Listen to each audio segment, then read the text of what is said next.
Troubleshooting error messages.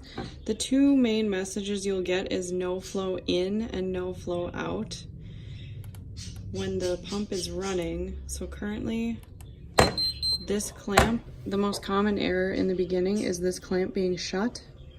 So this clamp, when it's shut, you will get an error message after a couple of minutes, because you can see the pump is trying to get the liquid down, but because this clamp is closed here, it can't flow out. So you will get a message after, I don't know, roughly 20-30 seconds that says no flow out. And I'm using juice for the sake of the example, so you can see it will not flow.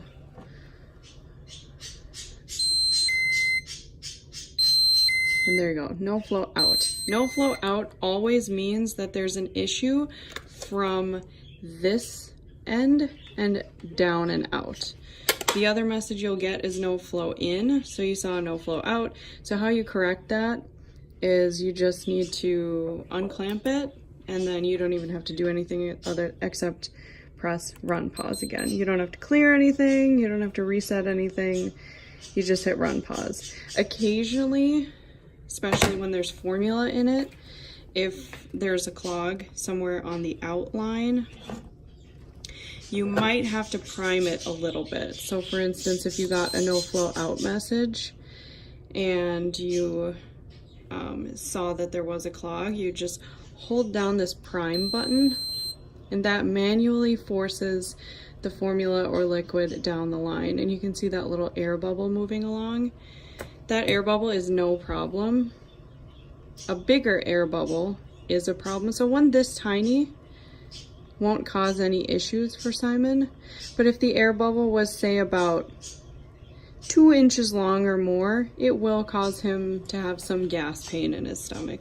So you don't have to prime it for long. Just hold it down and then hit run pause again, and it should be fine once you correct the issue that was from here out.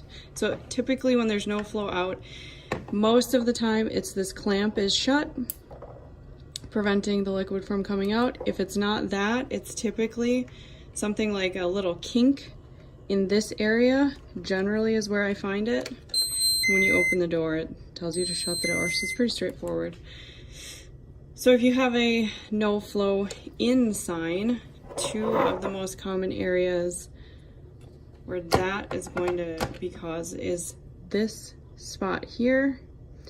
Sometimes there's a little kink, not usually, but sometimes you'll just have to straighten this area out. If you put it into the pump and it's crooked in any way or twisted in any way up here, it can cause a no flow in alert. So I'd say if you get no flow in, just put this back in, hold the prime button down, just kind of watch the line and see his formula moving down. If you can see it with your eye moving, and the formula is a bit easier to see in person, then that's all you need to do. Just if you end up with a kink here, which is one of the other causes of the no flow in sign or error, usually the kink is like right here.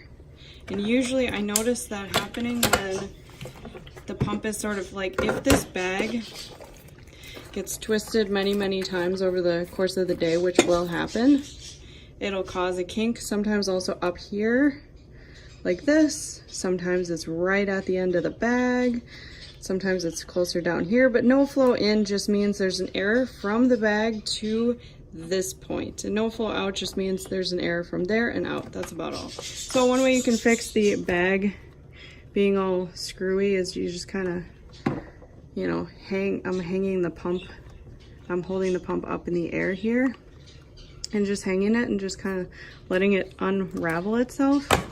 It's weird, you can't really see that it's twisted, but it is. And now you can see it just kind of makes a nice C curve. So that's how you know that it's fine. Those are the two main error messages. Other than that, there isn't much else. You just kind of turn it off and on again, prime it, you know, check the clamp. That's about all you can do.